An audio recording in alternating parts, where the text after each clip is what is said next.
Radio Taïwan International, les joies de l'éco-construction. Bonjour et bienvenue dans ce nouvel épisode des joies de l'éco-construction. Je suis Sasa, ravie de vous retrouver aujourd'hui pour une émission qui portera sur la chaux. Mais déjà au juste, c'est quoi la chaux? C-H-A-U-X. Je devrais peut-être faire un petit quiz pour savoir si vous avez bien écouté les dernières émissions, car j'en ai déjà un peu parlé. Pour faire simple, la chaux, c'est une poudre blanche obtenue par calcination du calcaire.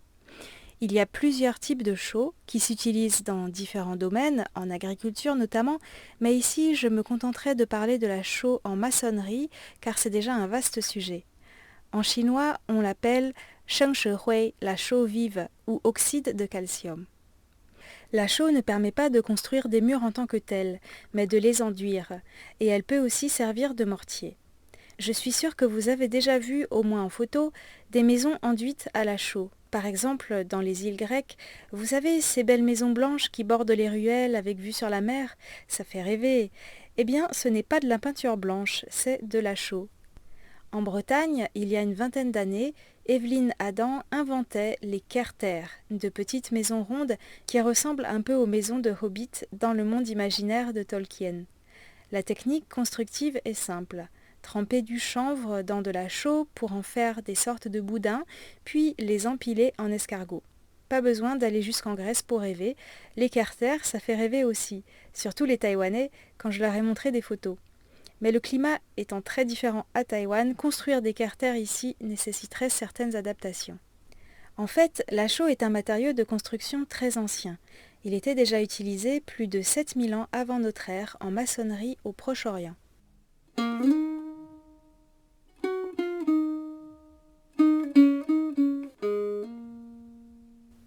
À Taïwan, la chaux est traditionnellement utilisée comme enduit pour les murs.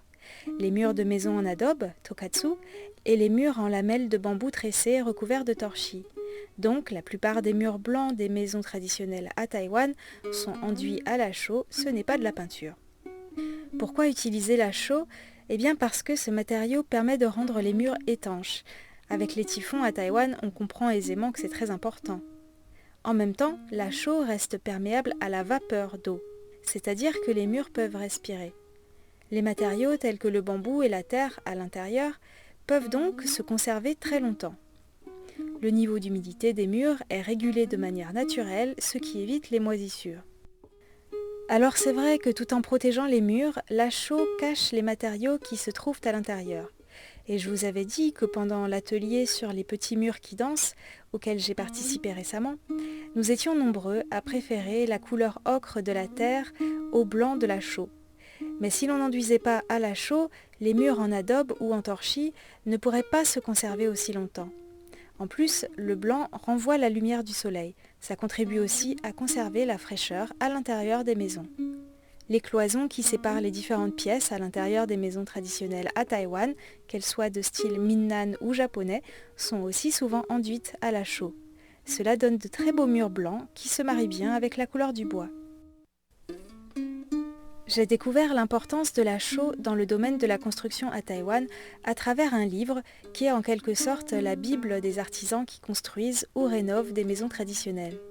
C'est un livre sur Liao Zhide, un artisan spécialiste de la construction traditionnelle qui est décédé en 2015. À lui seul, il était capable de construire une maison en matériaux naturels de A à Z selon les techniques ancestrales transmises de génération en génération. Taïwan lui a décerné le titre de trésor national. Dans cette Bible, entre guillemets, je m'attendais à ce qu'on parle surtout de bambou, de bois et de terre crue. En réalité, une grande partie du livre est consacrée à la chaux. Et oui, parce que quand on envisage de construire une maison traditionnelle, la première chose à faire, c'est de préparer l'enduit à la chaux, parce que ça prend plusieurs mois. D'après Wu Jiaxian, l'artisan qui a animé l'atelier de construction des petits murs qui dansent, Taïwan ne produit plus de chaux en raison de la réglementation environnementale. Elle est importée d'Asie du Sud-Est ou de Chine. Ou bien elle est importée du Japon, et celle-ci est de meilleure qualité et plus chère bien sûr. La chaux japonaise est vendue prête à l'emploi, déjà mélangée à de minuscules fibres de lin et on n'a pas besoin de la laisser reposer pendant des mois. Il suffit de la mélanger à de l'eau et hop, on peut enduire directement le mur. Une petite précision, à Taïwan et au Japon, de toutes petites fibres de lin sont incorporées dans la chaux pour rendre l'enduit plus résistant. Malheureusement, d'après Wu Jiaxian, Taïwan ne produit pas non plus de lin, qui est donc importé. C'est le matériau qui est utilisé pour faire des sacs dans lesquels on met les graines de café, par exemple. Voici donc la recette, entre guillemets, pour la chaux dite taïwanaise, même si vous savez maintenant qu'en général elle est plutôt importée de Chine ou d'Asie du Sud-Est. Certains continuent à l'appeler la chaux taïwanaise parce qu'elle se prépare à la taïwanaise, elle n'est pas prête à l'emploi contrairement à la chaux japonaise vendue sur le marché. Donc il faut environ 260 g de lin pour 15 kg de chaux. Et pour savoir combien il faut de chaux pour couvrir les murs d'une maison, il y a un calcul savant en fonction de la superficie des murs qui est expliqué dans le livre sur Liao Zhide. Je crois personnellement qu'il vaut mieux consulter un spécialiste. Il faut donc d'abord tremper les fibres de lin dans de l'eau pour les séparer. Pendant le stage, Wu Jiaxian avait réalisé un outil en bambou pour touiller le lin dans l'eau que vous pouvez voir sur les photos. Le lendemain, il faut sortir le lin de l'eau, jeter cette eau qui est un peu colorée. Dans un grand récipient qui peut contenir plusieurs litres et qui supporte bien la chaleur, ça peut être une baignoire dans le jardin par exemple, mettez de l'eau, les fibres de lin, puis ajoutez petit à petit la chaux en la tamisant. Pensez bien à porter un masque, des gants et à allumer un ventilateur pour éviter de respirer les particules de chaux.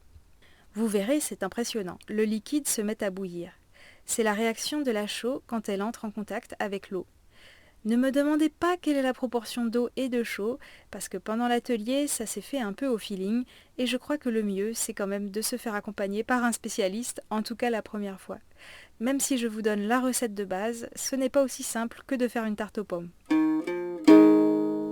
Revenons à notre recette donc.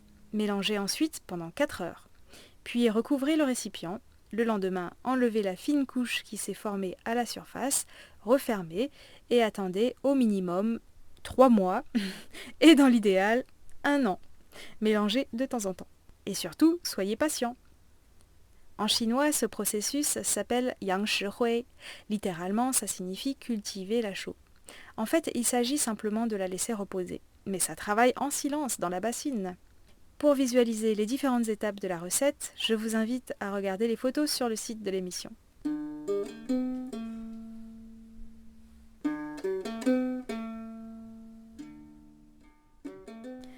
La chaux utilisée à Taïwan se solidifie au contact de l'air. Après avoir fait reposer la chaux plusieurs mois, quand le jour J est enfin venu, il faut donc enduire le mur assez rapidement. C'est impossible de dire exactement de combien de temps on dispose, car ça dépend du type de chaux, de la température ambiante, etc. Mais disons environ une demi-heure à 1 heure. Ensuite, il est difficile de rattraper les éventuels ratés. Un enduit à la chaux est donc très différent d'un enduit terre crue. Avec la terre crue, on peut reprendre les imperfections ou bien continuer à travailler sur un mur même plusieurs jours après. Il suffit d'humidifier le mur et la terre redevient malléable. Ce n'est pas le cas pour la chaux. Avant d'enduire le mur à la chaux, il faut donc vérifier qu'il soit bien plat. Il vaut mieux enduire tout le mur en une fois. Par ailleurs, pour que la chaux accroche bien sur la terre ou le torchis, on peut passer un plâtoir en bois pour rendre la surface rugueuse quand ce n'est pas encore sec. Ensuite, il vaut mieux attendre que les adobes ou le torchis sèchent avant d'enduire à la chaux. Comme la terre, le bambou ou le bois, la chaux doit être entretenue. Selon Wu Jiaxian, on peut passer une couche d'enduit à la chaux une fois tous les 10 ans environ.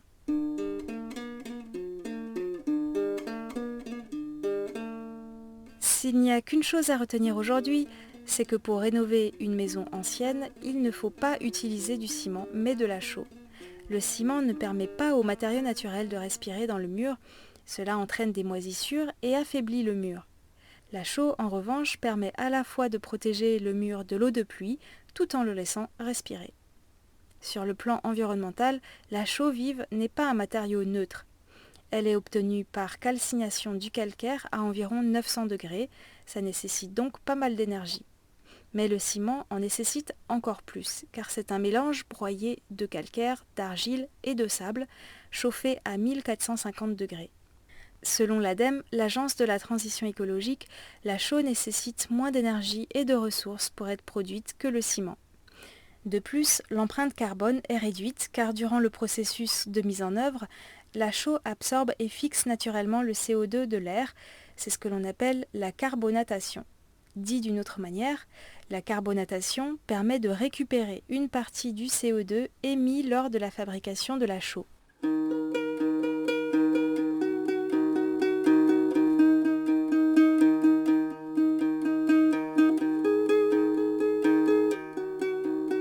Voilà, c'est déjà la fin de cette émission. C'était peut-être un peu plus technique que d'habitude, mais je dois avouer que j'ai quand même beaucoup simplifié. Il y aurait encore plein de choses à dire. N'hésitez pas d'ailleurs à explorer les liens et vidéos que j'ai mis sur la page de cette émission. Une dernière petite info sur Taïwan, on trouverait aussi à Taïwan de la chaux préparée à partir de coquilles d'huîtres, et même à partir de corail dans les îles Penghu. D'ailleurs, à Penghu, le corail en tant que tel était aussi utilisé pour construire les murs des maisons, de la même manière que des pierres superposées. Mais il n'en reste plus beaucoup malheureusement. Bref, il y a encore plein de choses à explorer.